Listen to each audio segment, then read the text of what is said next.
അഫ്ളലു നിസാഇ അഹ്ലിൽ ജന്ന ഖദീജതു വഫാത്തിമ വമർയമു വആസിയ. അഫ്ളലു നിസാഇൽ ജന്ന, സ്വർഗ്ഗത്തിലേക്ക് വരുന്ന പെണ്ണുങ്ങളിൽ ഏറ്റവും ശ്രേഷ്ഠരായവർ, സ്വർഗത്തിലേക്ക് വരുന്നവർ ഏറ്റവും ശ്രേഷ്ഠരായവർ എന്ന ഒരു ഹദീസ് ഞാൻ കണ്ടിട്ടില്ല, ഉണ്ടാവാം. പക്ഷേ പെണ്ണുങ്ങളിൽ ശ്രേഷ്ഠരായവർ എന്ന ഹദീസ് വളരെ പ്രസിദ്ധമാണ്. അഫ്ളലു നിസാഇ അഹ്ലിൽ ജന്ന, സ്വർഗവാസിനികളായ പെണ്ണുങ്ങളിൽ ഏറ്റവും അല്ലാഹു സ്ഥാനം കൊടുത്ത് ആദരിക്കുന്ന 4 പെണ്ണുങ്ങളുണ്ട്. ആരാണെന്നറിയുമോ? അതിലൊന്ന് ഹബീബിന്റെ പുണ്യനബി തങ്ങളുടെ ആദ്യ ഭാര്യയായിരുന്ന ഖദീജ റളിയല്ലാഹു അൻഹയാണ്. വഫാത്തിമ, ഹബീബിന്റെ മോളായ ഫാത്തിമ റളിയല്ലാഹു അൻഹയാണ്. മൂന്നാമത്തേത് ഈസ നബിയുടെ ഉമ്മയായ യേശുക്രിസ്തുവിന്റെ ഉമ്മ എന്ന് നമ്മുടെ ക്രിസ്തീയ സഹോദരങ്ങൾ പറയുന്ന യേശുക്രിസ്തു എന്ന് പറയുന്നത് ഈസ നബിയെയാണ്, ജീസസ് ക്രൈസ്റ്റ്. അതാണ് ഈസ പ്രവാചകൻ അലൈഹിസ്സലാം.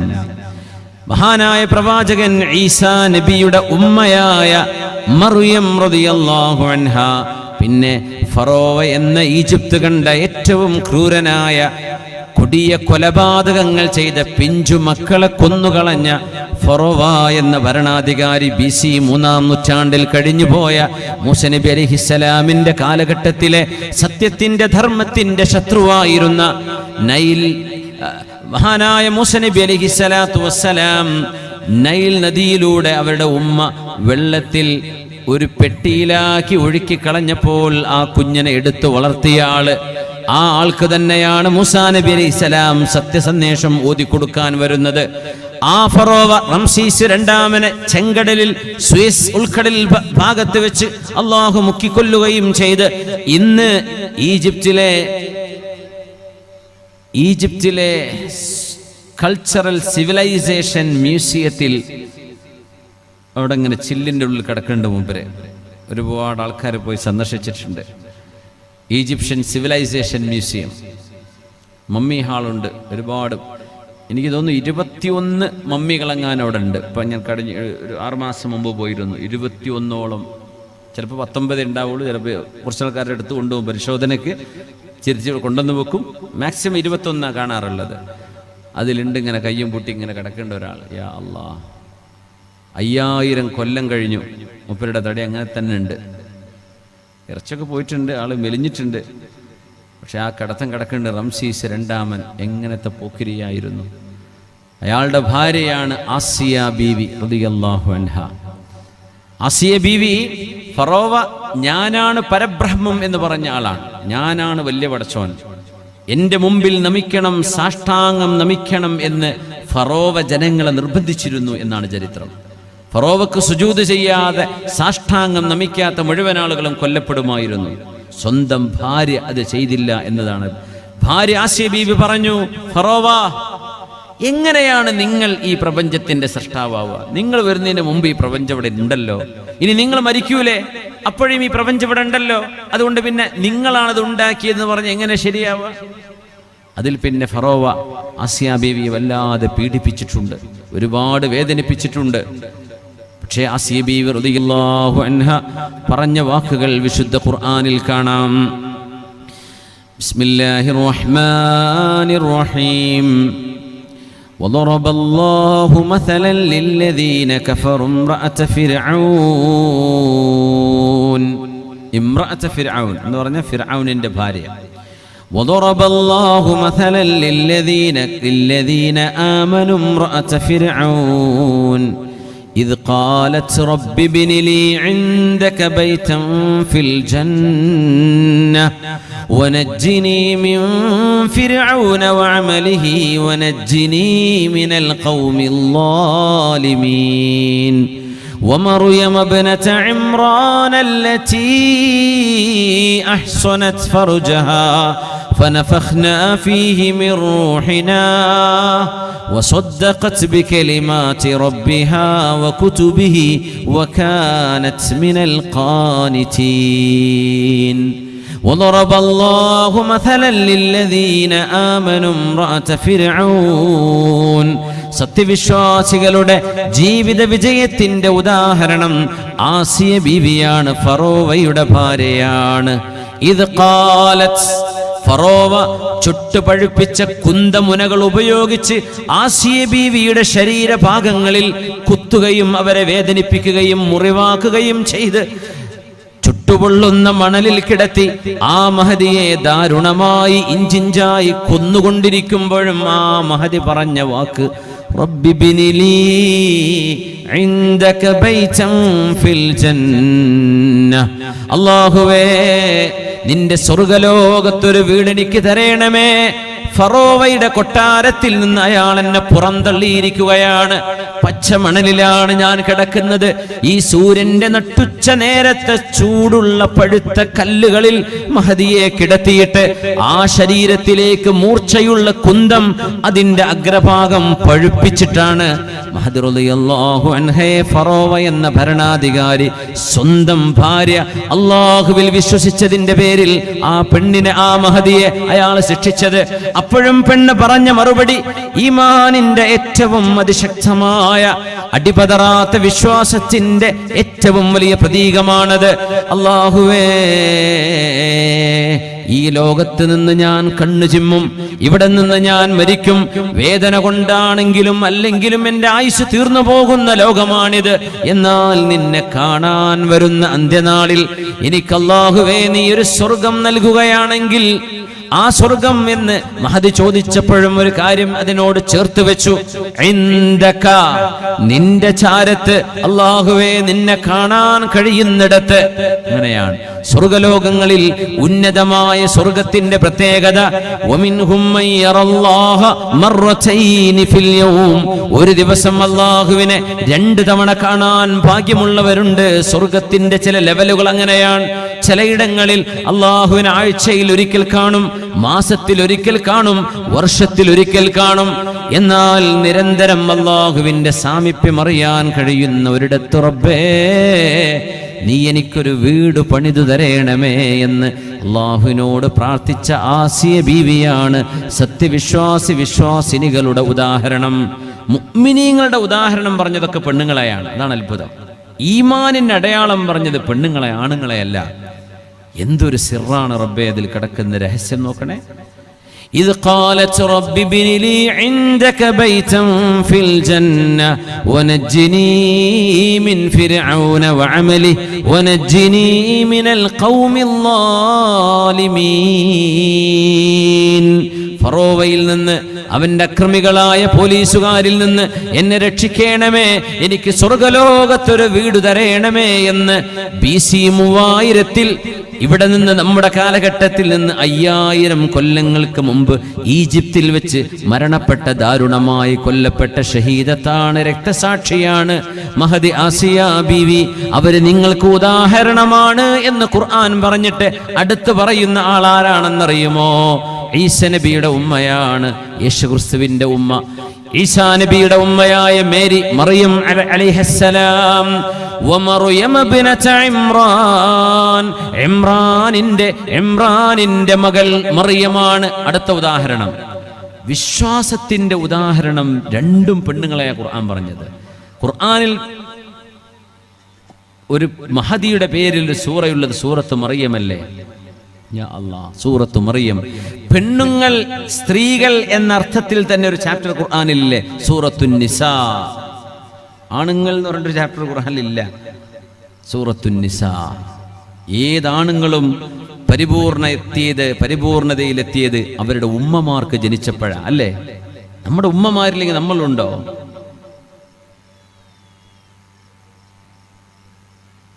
നജാഷി രാജാവിന്റെ കൊട്ടാരത്തിന്റെ ആ ഒരു രംഗം നിങ്ങൾ ആലോചിക്കുക.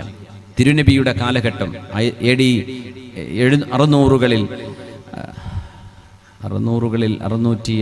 570 തങ്ങൾ ജനിക്കുന്നു. AD 610 നുബുവത്ത് ലഭിക്കുന്നു. അപ്പോൾ 7-ാം നൂറ്റാണ്ട്. അന്ന് മക്കയിൽ പെർസിക്യൂഷൻ, അവിടെ അന്നത്തെ ഇസ്ലാം വിശ്വാസം സ്വീകരിക്കാൻ മടുപ്പോ വിദ്വേഷമോ വൈരാഗ്യമോ ഉണ്ടായിരുന്ന ആളുകൾ ഒരുപാട് വിശ്വാസികളെ പീഡിപ്പിച്ച ഒരു സമയം പ്രവാചകർ പറഞ്ഞു, നിങ്ങൾ എത്യോപ്യയിലേക്ക് പോയിക്കോളൂ. എത്യോപ്യയിലേക്ക് പോവാൻ. അവിടെ ഒരു ക്രിസ്തീയ രാജാവുണ്ട്. അയാളുടെ കിങ്ഡത്തിൽ ഒരാൾക്കും അനീതി ഉണ്ടാവില്ല എന്ന് തിരുനബി പറഞ്ഞു, അല്ലേ? ആ രാജാവാണ് നെഗസ് രാജാവ് എന്ന് പറയുന്ന നജാഷി. നജാഷിയുടെ കൊട്ടാരത്തിൽ മുസ്ലിമീങ്ങളായ അഭയാർത്ഥികളെ തിരിച്ചു കൊണ്ടുവരാൻ, മക്കയിലേക്ക് തിരിച്ചു കൊണ്ടുവരാൻ. എത്യോപ്യ എന്ന് പറയുന്നത് ജിദ്ദയിൽ നിന്ന് ചെങ്കടൽ മുറിച്ചു കടന്നാൽ അക്കരെ ആഫ്രിക്കയാണ്. നേരെ ജിദ്ദയുടെ അക്കരെ ഭാഗമാണ് എത്യോപ്യ. കടൽ മുറിച്ചു കടക്കണം, കടലിൽ യാത്ര ചെയ്യണം. അങ്ങനെ ഇവര് രാജാവിന് സ്വർണവും പവിഴങ്ങളും മുത്തുകളും അടങ്ങുന്ന വലിയ ഒരു സംഭരണിയായിട്ടാ പോയത്, വലിയ സമ്മാനങ്ങളുമായിട്ടാ പോയത്. അവിടെ രാജാവ് ആദ്യം ആ സമ്മാനങ്ങളൊക്കെ സ്വീകരിച്ചു വെച്ച് മക്കക്കാരായ 2 പ്രതിനിധികൾ, ഒന്ന് അംർ ഇബ്നുൽ ആസ്, ഒന്ന് ഖാലിദ് ബിൻ വലീദ്, രണ്ടുപേരും പിന്നീട് മുസ്ലിമീങ്ങളായി. പക്ഷെ അവർ അന്ന് ഇസ്ലാം മനസ്സിലാക്കിയിരുന്നില്ല. രാജാവുമായി സംസാരിച്ചപ്പോ ജഅഫർ ഇബ്നു അബീ ത്വാലിബ് റളിയല്ലാഹു അൻഹു ഒരു പ്രഭാഷണം നടത്തിയിട്ടുണ്ട് അവിടെ രാജാവിന്റെ മുമ്പിൽ. ആ പ്രഭാഷണം കേട്ടപ്പോഴാണ് രാജാവ് മൈൻഡ് മാറിയത്. അപ്പോഴാണ് അദ്ദേഹം, ഈ ഒരു മതം സത്യമാണല്ലോ, ഇത് പ്രവാചകനായ ഈസാ നബിയും സുലൈമാൻ നബിയും ദാവൂദ് നബിയും മൂസ നബിയും ഇബ്രാഹിം നബിയും നോഹ പ്രവാചകനും ഒക്കെ ലോകത്ത് പഠിപ്പിച്ചതാണല്ലോ അലൈഹിമുസ്സലാം എന്ന് അദ്ദേഹം തിരിച്ചറിയുന്നത് ജഅഫർ റളിയല്ലാഹു അൻഹുവിന്റെ നബിതങ്ങളുടെ കസിൻ, പ്രവാചകരുടെ മൂത്താപ്പയുടെ മകൻ ജഅഫർ ഇബ്നു അബീ ത്വാലിബ് റളിയല്ലാഹു അൻഹുവിന്റെ ആ ഒരു വഅലിലാണ്. അതിനിടയ്ക്ക് ജഅഫർ എന്നവർ പറഞ്ഞു, മുഹമ്മദ് നബി ഞങ്ങളെ പഠിപ്പിച്ചത് ആണുങ്ങളും പെണ്ണുങ്ങളും ഒരു ചീർപ്പിന്റെ പല്ലുകൾ പോലെ ഒരുപോലെയാണ്. അതങ്ങോട്ട് പറഞ്ഞപ്പോ ചൂടായി അംർ എന്നവർക്ക്. അദ്ദേഹം എന്ന മുസ്ലിം അല്ല, മക്കക്കാരുടെ പ്രതിനിധി, അവരെ പിടിച്ചോണ്ടാൻ വേണ്ടി വന്നതാ. അദ്ദേഹം പറഞ്ഞു, രാജാവെ ഒന്ന് നിർത്തണേ, ഞാനൊന്ന് ഇടപെടുകയാണ്. Men and women equal to one another. അതാണ് പൊട്ടിച്ചിരിക്കുക. ആണും പെണ്ണും ഒരുപോലെയാണെന്നോ? We will buy them, use them, discard them. ഞങ്ങൾ പെണ്ണുങ്ങളെ വാങ്ങിക്കും, ഉപയോഗിക്കും, വലിച്ചെറിയും. എന്നിട്ട് അദ്ദേഹം പൊട്ടിച്ചിരിക്കുന്നുണ്ട്. അപ്പൊ ജഅഫർ എന്നവർ ഇടപെട്ടു. Amr, you must respect every woman, the womb that bore you. നിങ്ങളെ പ്രസവിച്ച ഓരോ മനുഷ്യനെയും ഗർഭാശയത്തിൽ വളർത്തിയെടുത്ത് പ്രസവിച്ച ആ പെണ്ണിനെ നിങ്ങൾക്ക് എങ്ങനെ ബഹുമാനിക്കാതിരിക്കാൻ കഴിയും? അതാണ് തിരിച്ചു പറഞ്ഞ വാക്ക്. അംർ, ഓരോ മനുഷ്യനെയും ഗർഭാശയത്തിൽ വളർത്തി പരിപാലിച്ച് ഭൂമിയിലേക്ക് പ്രസവിച്ച ആ ഉമ്മയെ അംർ നിങ്ങൾക്ക് എങ്ങനെ പരിഹസിക്കാൻ കഴിയും? അതിൽ അദ്ദേഹം തല താഴ്ത്തി പോകുന്നുണ്ട്. രാജാവ് പറഞ്ഞു, കണ്ടിന്യൂ, സംസാരിച്ചോളൂ ജഅഫർ. അങ്ങനെ ജഅഫർ എന്നവർ നബി സല്ലല്ലാഹു അലൈഹി വസല്ലമ തങ്ങളുടെ അധ്യാപനങ്ങൾ നജാഷിയുടെ മുമ്പിൽ അവതരിപ്പിക്കുകയാണ്. അങ്ങനെയാണ് ആ യാത്രയിൽ അംർ എന്നവരും ഖാലിദ് റളിയല്ലാഹു അൻഹും രണ്ടുപേരും, അവർ മുസ്ലിമീങ്ങളായിരുന്നില്ല അന്ന്, പിന്നീട് ഇസ്ലാം സ്വീകരിച്ചു. ചരിത്രം നിങ്ങൾക്കറിയുമായിരിക്കും. അവരന്ന് നിരാശയോടെ തിരിച്ചു വരികയാണ്. കാരണം ഏതൊരു മനുഷ്യന്റെയും വിജയം അവർക്ക് ഉമ്മ നൽകിയതല്ലേ. ഒരു ഉമ്മ അവർക്ക് ജന്മം നൽകിയില്ലായിരുന്നെങ്കിൽ ആണുങ്ങളുണ്ടോ? നമ്മൾ എന്ത് മേന്മയാ പറയാ? നമ്മുടെ മേന്മ ഒരു ഉമ്മയില്ലാതെ ഇല്ല. നമ്മുടെ മേന്മ ഒരു ഉമ്മയില്ലാതെ, ഒരു പിതാവില്ലാതെ ഒരിക്കലുമില്ല. നമ്മൾ ആരായാലും നമ്മുടെ പിതാവിനോളം, നമ്മുടെ ഉമ്മയോളം അവരോടൊപ്പം ഒരിക്കലും നമ്മൾ എത്തില്ല. നമ്മൾ എത്ര വലുതാണെങ്കിലും നമ്മുടെ ഉമ്മ അതിലും വലുതാണ്, നമ്മുടെ ഉപ്പ അതിലും വലുതാണ്. ഇതല്ലേ ഇസ്ലാം പഠിപ്പിച്ചത്? ആ ഉമ്മയുടെ കാലിന്റെ ചുവട്ടിൽ സ്വർഗമാണ്. സഹോദരിമാർ, ഗർഭിണികളായ പെണ്ണുങ്ങളുണ്ടാവും ഇവിടെ നമ്മുടെ നാട്ടിലൊക്കെ. അവർക്കൊക്കെ അല്ലാഹു സുഖപ്രസവം നൽകട്ടെ, അവർക്ക് സുഖപ്രസവം നൽകട്ടെ. ഞാൻ ഇന്നലെ ഒരു സ്ഥലത്ത് സൂചിപ്പിച്ചു, സുഖപ്രസവം എന്ന് പറയുമ്പോഴും നമ്മൾ പറയുമ്പോൾ, ആ വാക്ക് പറയുമ്പോൾ അത് സുഖത്തിലല്ല പ്രസവിക്കുന്നത്. അവർക്ക് നല്ല വേദന ഉണ്ട്, നല്ല വിഷമുണ്ട്. സിസേറിയൻ അല്ലെങ്കിൽ നമ്മൾ പറയും സുഖപ്രസവമാണ് അല്ലേ? പക്ഷേ എത്ര സുഖമുണ്ടെന്ന് ഓരോ ചോദിച്ചാലേ മനസ്സിലാവുള്ളൂ. അത്രയും വേദനയിലാണ് അവർ പ്രസവിക്കുന്നത്. ആ പ്രസവിക്കുന്ന വേദന, സഹോദരിമാരെ, നിങ്ങൾ അനുഭവിക്കുന്ന ആ വേദനയ്ക്ക് പകരം പടച്ചതമ്പുരാൻ പകരം നൽകിയത് എന്താണെന്നറിയോ? നിങ്ങളൊരു ഉമ്മയായി മാറിയിരിക്കുകയാണ്. നിങ്ങളുടെ കാലിന്റെ താഴെ നിങ്ങളുടെ കാലിൻ്റെ താഴെ സ്വർഗമാണെന്നല്ലേ അള്ളാഹു പറഞ്ഞത്. നിങ്ങളുടെ കാലിൻ്റെ താഴെ സ്വർഗം എപ്പോ? നിങ്ങളൊരു ഉമ്മയായി മാറുന്നതോടുകൂടെ. പോരെ, ആണിൻ്റെ പുരുഷന്റെ കാലിൻ്റെ താഴെ സ്വർഗം എന്ന് പറഞ്ഞിട്ടില്ല. വാപ്പ മോശക്കാരനായത് കൊണ്ടല്ലാതെ. അൽ വാലിദു ഔസതു അബ്വാബിൽ ജന്ന, father is A middle door of ജന്ന, ഓഫ് പാരഡൈസ്. സ്വർഗ്ഗത്തിന്റെ മധ്യവാതിലാണ് പിതാവ് എന്ന് പുണ്യനബി സല്ലല്ലാഹു അലൈഹി വസല്ലം. ഇൻഷിഇത, നിനക്ക് വേണമെങ്കിൽ നീ എടുത്തോ, അല്ലെങ്കിൽ ദയ്യഅത, വേണ്ടെങ്കിൽ നീ ഒഴിവാക്കിക്കോ. മധ്യവാതിൽ, മെയിൻ ഗേറ്റ് അതാണ്, ബാക്കിയൊക്കെ ചെറിയ ഗേറ്റാണ്. സ്വർഗത്തിന്റെ വലിയ വാതിൽ പിതാവാണ് എന്ന് പറഞ്ഞാൽ നിന്റെ ഉപ്പയോട് നീ കാണിക്കുന്ന സ്നേഹം നിനക്ക് സ്വർഗത്തിന്റെ മെയിൻ ഗേറ്റിലൂടെ കടന്നു പോകാൻ നിനക്ക് യോഗ്യത തരും. ആയത്തിലേക്ക് തിരിച്ചു വരികയാണ്. ബിസ്മില്ലാഹിർ റഹ്മാനിർ റഹീം. ومريم ابنة عمران التي أحصنت فرجها. സത്യവിശ്വാസികളുടെ ഉദാഹരണം ഒന്ന് ആസിയ ബീവിയാണ്, ഫറോവയുടെ ഭാര്യയാണ്. രണ്ടാമത്തേത് യേശുക്രിസ്തുവിന്റെ ഈസാ നബി അലൈഹിസ്സലാമിന്റെ ഉമ്മയായ മറിയം ബീവിയാണ്. എന്താണ് മറിയം ബീവിയെ കുറിച്ച് പറഞ്ഞത്? അല്ലതീ അഹ്സനത് ഫർജഹാ. ആ ശരീരം കൊണ്ട് മറിയം ബീവി റളിയല്ലാഹു അൻഹാ വ്യഭിചാരം ചെയ്തിട്ടില്ല, ഒരിക്കലും വ്യഭിചാരം ചെയ്തിട്ടില്ല. മറിയം ബീവിക്ക് യേശുക്രിസ്തു എന്ന ഈസാ നബി എന്ന മകനുണ്ടാകുന്നത് മാലാഖയായ ജിബ്രീൽ അലൈഹിസ്സലാം. ചരിത്രപ്രകാരം 14 വയസ്സ് അല്ലെങ്കിൽ 15-16 വയസ്സ് മറിയം ബീവിക്ക് പ്രായമായപ്പോൾ മാലാഖ റൂഹ് ഊതി കൊടുത്തതാണ് ഈസാ നബി അലൈഹിസ്സലാമിന്റെ ജന്മത്തിന് കാരണം എന്ന് പഠിപ്പിച്ചപ്പോൾ ജൂതന്മാർ ആരോപിച്ചു. ജൂതന്മാർ പറഞ്ഞില്ലേ മറിയം ബീവി അഭിസാരികയാണ്, മറിയം ബീവി വ്യഭിചാരം ചെയ്തവരാണ് എന്ന് പറഞ്ഞു. മഅദല്ലാഹ്, നമുക്കത് പറയാൻ പോലും പാടില്ല. പക്ഷേ ഖുർആൻ പറഞ്ഞു, അല്ല, ഈസ നബിയുടെ ജന്മം ഒരു അത്ഭുത ജന്മമാണ്. ഒരു ബയോളജിക്കൽ ഫാദർ ഈസ നബിക്കില്ല എന്നത് സത്യം തന്നെയാണ്. അതിനെന്ത് കുഴപ്പം? ആദം അലൈഹിസ്സലാമിന് ഒരു ബയോളജിക്കൽ ഫാദറോ ബയോളജിക്കൽ മദറോ ഇല്ലല്ലോ. ആദം നബിക്ക് അച്ഛനുണ്ടോ, അമ്മയുണ്ടോ, ഉമ്മണ്ടോ, ഉപ്പുണ്ടോ? ഇല്ലല്ലോ. എന്നാൽ മറിയം ബീവിയുടെ മകൻ ഈസ നബി അലൈഹിസ്സലാമിന് ഒരു ഉമ്മയുണ്ടല്ലോ, ഉപ്പയല്ലേ ഇല്ലാത്തത്? വല്ലാഹു അലാ കുല്ലി ഷൈഇൻ ഖദീർ. അല്ലാഹു എല്ലാം നിർവഹിക്കാൻ കഴിയുന്നവനല്ലേ. അല്ലാഹു അങ്ങനെ പടക്കാൻ കഴിയൂലേ? ഹവ്വാ ബീവി റളിയല്ലാഹു അൻഹ ആദം നബിയുടെ ശരീരത്തിൽ നിന്നാണ് ഹവ്വാ ബീവിയെ പടച്ചത്, അല്ലേ? ആദം നബി ഉറങ്ങിക്കിടക്കുമ്പോൾ ആദം നബി അലൈഹിസ്സലാമിന്റെ വാരിയലിൽ നിന്ന് ഒരു വാരിയൽ എടുത്തിട്ടാണ് ഹവ്വാ ബീവിയെ പടച്ചതെന്ന് ഹദീസ് വളരെ പ്രസിദ്ധമാണ്. എന്ന് പറഞ്ഞാൽ ഹവ്വാ ബീവിക്ക് ഒരു മെയിൽ ഒറിജിൻ ഉണ്ട്, ഒരു പുരുഷ ഒറിജിൻ ഉണ്ട്. പാപ്പാന്ന് പറയല്ല, പക്ഷെ ഒരു മെയിൽ ഒറിജിൻ. ആദം നബി ആണല്ലേ, ആ ആണിന്റെ ശരീരത്തിൽ നിന്നല്ലേ. അപ്പൊ ഒരു മെയിൽ ഒറിജിൻ, ഫീമെയിൽ ഒറിജിൻ ഉമ്മണ്ടോ? ഇല്ല. ഈസാ നബിക്ക് ഒരു ഒരു ഒരു ഫീമെയിൽ ഒറിജിൻ ഉണ്ട്, ഉമ്മ.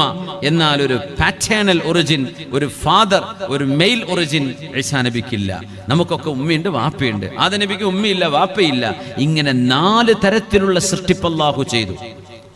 നമുക്ക് ഉമ്മണ്ട്, വാപ്പുണ്ട്. ആദം നബിക്ക് ഉമ്മണ്ട്, വാപ്പല്ല.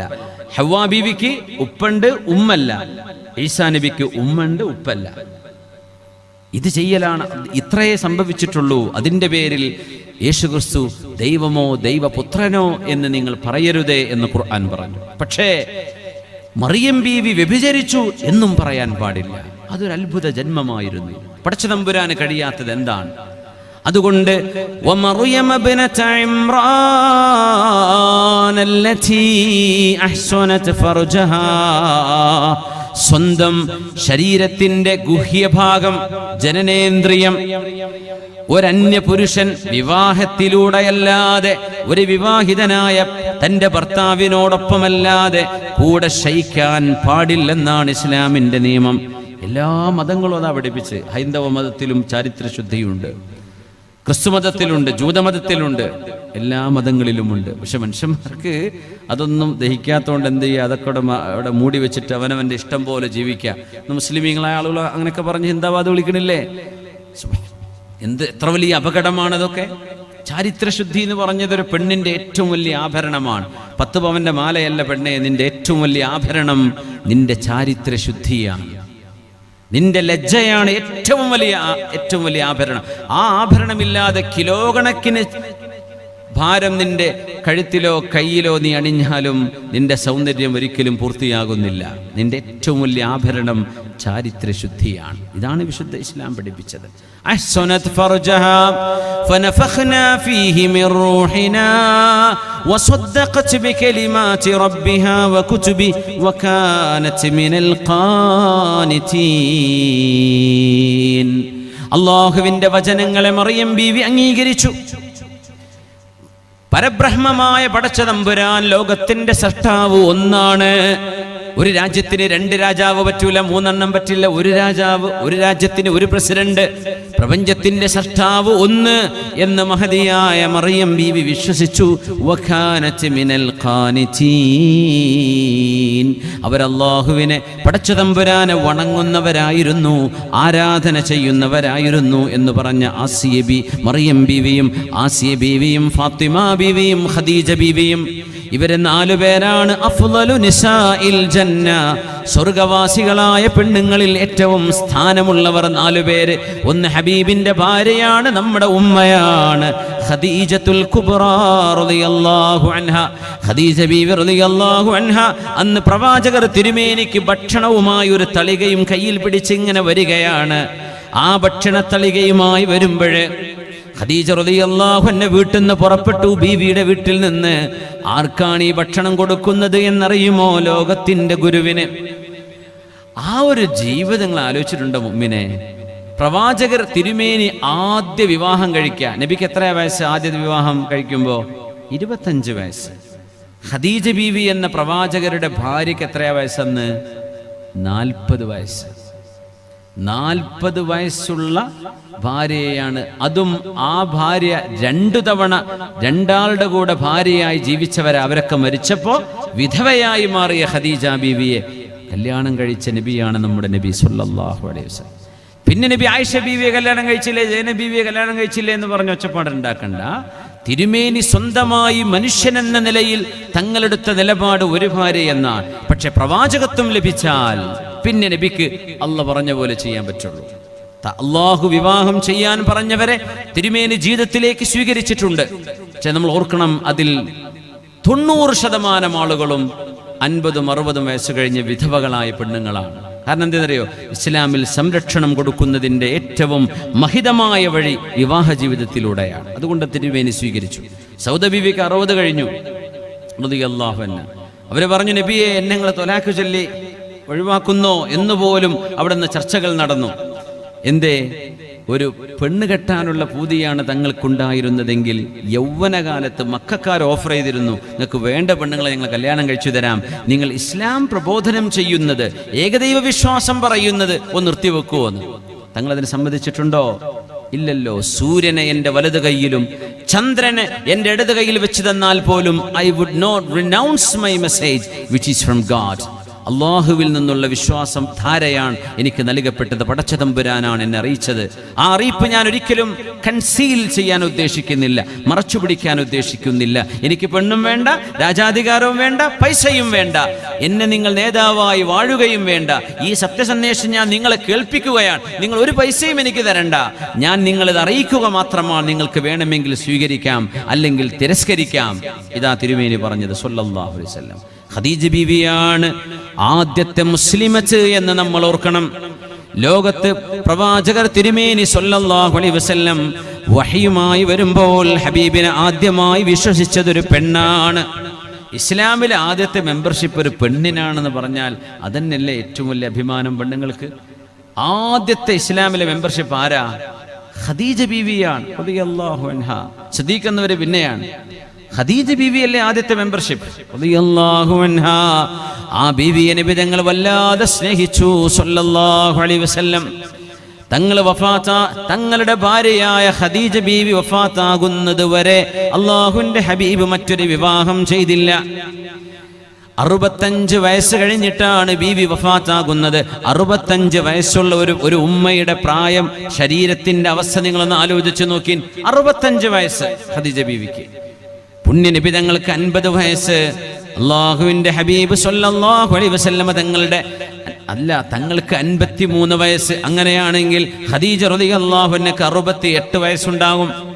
68 വയസ്സ് പ്രായമുള്ള ഒരു ഉമ്മയുടെ, ഒരു മുത്തശ്ശിയുടെ പ്രായമെന്ന് തോന്നിക്കുന്ന ആ പ്രായത്തിലുള്ള തൻ്റെ ഭാര്യയാണ്, തങ്ങളുടെ ഭാര്യയാണ് റസൂലുള്ളാഹി സ്വല്ലല്ലാഹു അലൈഹി വസല്ലമ തങ്ങൾ സ്നേഹത്തോടെ പറയുമായിരുന്നത്, എൻ്റെ ഖദീജ, എൻ്റെ ഖദീജ കാനത്ത് കൈത വ കൈത, എൻ്റെ ഖദീജയെ പോലെ ഒരു നല്ല പെണ്ണുണ്ടാവില്ല. ഇതൊക്കെ പറഞ്ഞപ്പോൾ ആയിഷ ബീവി ചൂടായി പറഞ്ഞില്ലേ, എന്തിനാ നബിയെ നിങ്ങൾ ഈ പ്രായമുള്ളൊരു ഉമ്മൂമാന്റെ കഥ പറയണത്, ഞങ്ങൾ ചെറുപ്പക്കാരി പെണ്ണുങ്ങൾ ഇവിടെ ഇല്ലേ?